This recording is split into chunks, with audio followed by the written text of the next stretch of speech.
Hello friends, welcome to literary scholar channel. और जैसा कि मैंने आपको कल शेड्यूल डाल दिया था कि किस दिन कौन सा वीडियो आना है, तो आज जो है वो वेडनेसडे है। सो आज हम एक्सप्लेनेशन का वीडियो लेकर आ रहे हैं और दो वीडियो आएंगे एक्सप्लेनेशन के आज।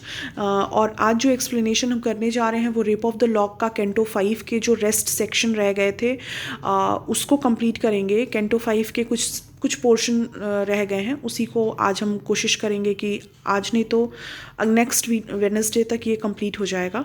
और अगर मुझे टाइम मिलेगा तो मैं उसको संडे भी डाल के कंप्लीट कर दूंगी।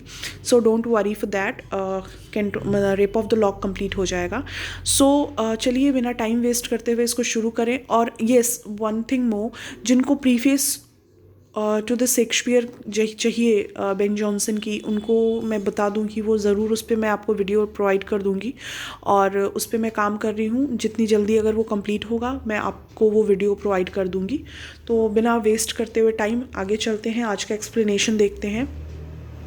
Now Jove suspends his golden scale in air, weighs the men's wit against the lady's hair.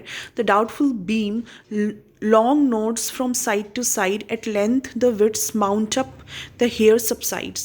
तो इस जो पूरी लाइन है, इसमें दो इम्पॉर्टेंट चीज़, एक रेफरेंस है जो कि होमर के इलियड में से लिया गया है। ये बेसिकली जुपिटर ने जो अपना स्केल उठाया था, पेयर ऑफ स्केल उठाया था इशू को, जो कॉन्फ्लिक्ट हुआ था बिटवीन हेक्टर एंड एचलीज, उस इशू को स्केल करने के लिए जुपिटर ने अपने पेयर ऑफ स्केल्स उठाए थे। उसी सिमिलर पैसेज को, होमर के उसी सिमिलर पैसेज को यहाँ पे पोप ने यूज़ किया है एज ए मॉकरी उस क्योंकि वो एक बहुत बड़ा इवेंट था और ये उन्होंने मोक किया है एरिस्टोक्रेसी को, तो उसीलिए उसका रेफरेंस यहाँ लिया गया है।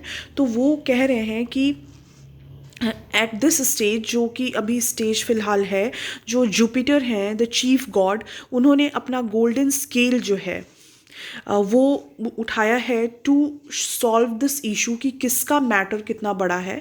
ठीक है, वो अपना एयर में उठाया है। वेज द मेंस विट मतलब वो ये कोशिश कर रहे हैं कि जो विट ऑफ मैन है उसको विमेन के हेयर के साथ कंपेयर किया जाए कि कौन सा हैवियर है, फाइंड आउट करने के लिए कि किसका इशू कितना इम्पॉर्टेंट है।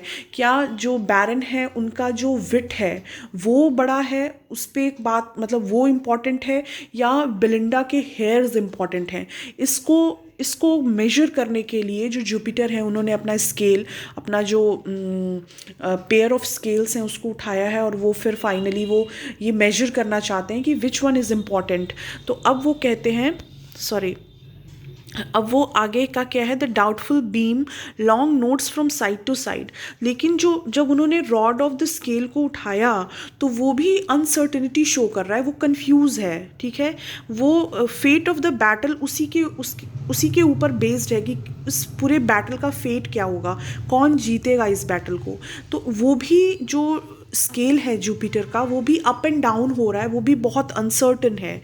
वो कभी एक साइड होता है झुकता है, कभी दूसरे साइड झुकता है। तो और ये पूरा जो फेट ऑफ द बैटल है वो उस बैलेंस पे बेस्ड है कि वो किसको वो प्रेफरेंस देगा, वो स्केल किसको प्रेफरेंस देगा। At the length of the wits mount up and hair subside. तो अब इसमें ये हुआ कि जो बीम है वो कभी कभी ऊपर जाता है, कभी कभी नीचे आता है। ठीक है, और एट लास्ट क्या होता है कि जो बिलिंडा के हेयर हैं उनका जो वज़न है वो ज़्यादा है विमेन ह्यूमन विट के। ठीक है, जो विट है उसने ये इंडिकेट करता है कि लॉर्ड बैरन की डिफीट हुई क्योंकि बेलिंडा के हेयर्स को ज़्यादा इम्पोर्टेंस दिया उस जुपिटर के गोल्डन स्केल ने, और वो नीचे की तरफ सबसाइड हो गया। और जो विट है, मेंस विट है, वो ऊपर की तरफ, जैसे होता है ना कि तराजू, तो जब तराजू पे कोई चीज़ का वज़न पड़ता है तो वो तराजू ऑटोमेटिक नीचे चला जाता है, वज़न वाली चीज़ की तरफ झुकता है, और जो हल्की चीज़ होती है वो ऊपर की हो जाती है, ऊपर की तरफ उठ जाती है। यही चीज़ यहाँ भी हुआ। वो जो जुपिटर का गोल्डन स्केल था उस पे जब इन दोनों को रखा गया, एक तरफ ऑनर और विट ऑफ द बैरन और दूसरी तरफ बेलिंडा के हेयर्स, तो इन दोनों में जो बेलिंडा के हेयर्स थे वो ज़्यादा वजनी निकले, ठीक है, और जो बैरन का विट है वो हल्का हुआ। तो इससे ये डिसाइड हुआ कि इस बैटल को जो जीतेगा वो बैरन नहीं होके बेलिंडा जीतेगी, ठीक है। बेलिंडा का वज़न ज़्यादा है, बेलिंडा को इम्पोर्टेंस ज़्यादा दिया गया।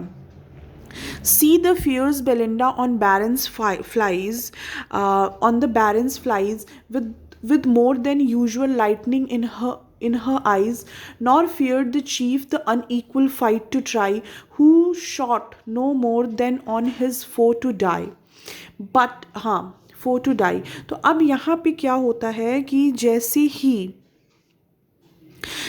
ही बेलिंडा, ठीक है, बेलिंडा फ्यूरियसली उसकी तरफ, बैरन की तरफ देखती है, ठीक है। Belinda is now rushing at Baron with her eye flashing, बहुत ही लाइटनिंग, बहुत ही शार्प नज़रों से और बहुत ही गुस्से से, फ्यूरियस नज़रों से वो बैरन की तरफ देखती हैं।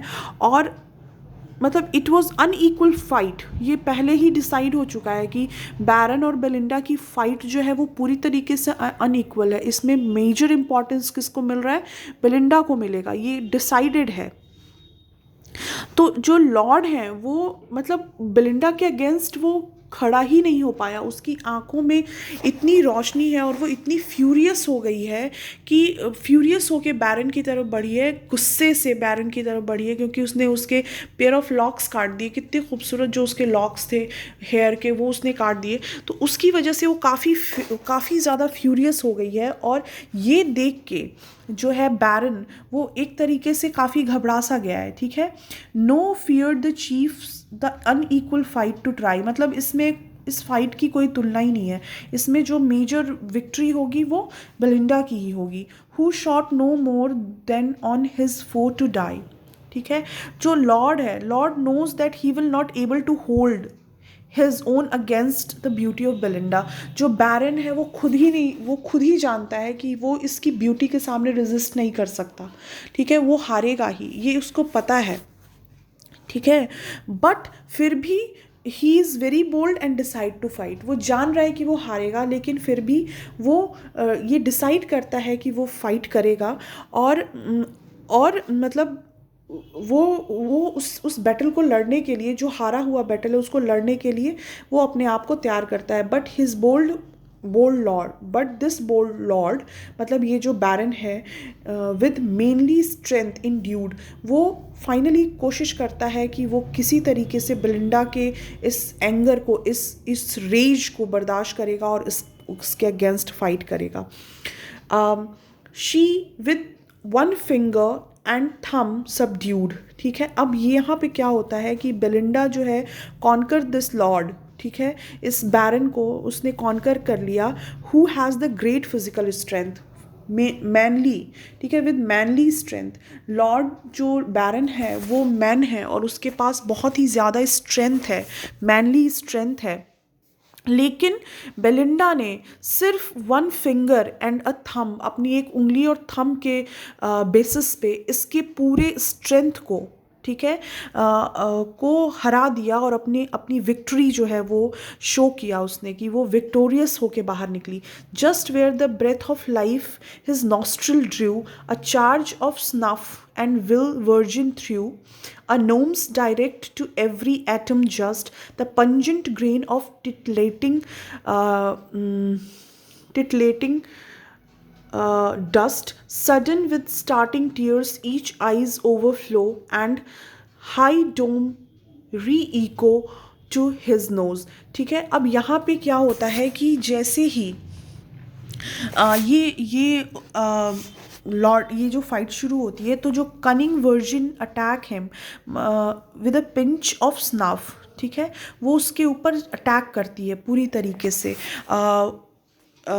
यस, जो वर्जिन मतलब यहाँ पे बेलिंडा को कहा जा रहा है कि वो उसको मतलब उसके ऊपर अटैक करती है and she threw it into his nostril just where he breathe the life giving air, ठीक है, उसके जो नॉस्ट्रल्स जहाँ से वो सांस ले रहा है उस पर उसका अटैक होता है विद अ पंजेंट एक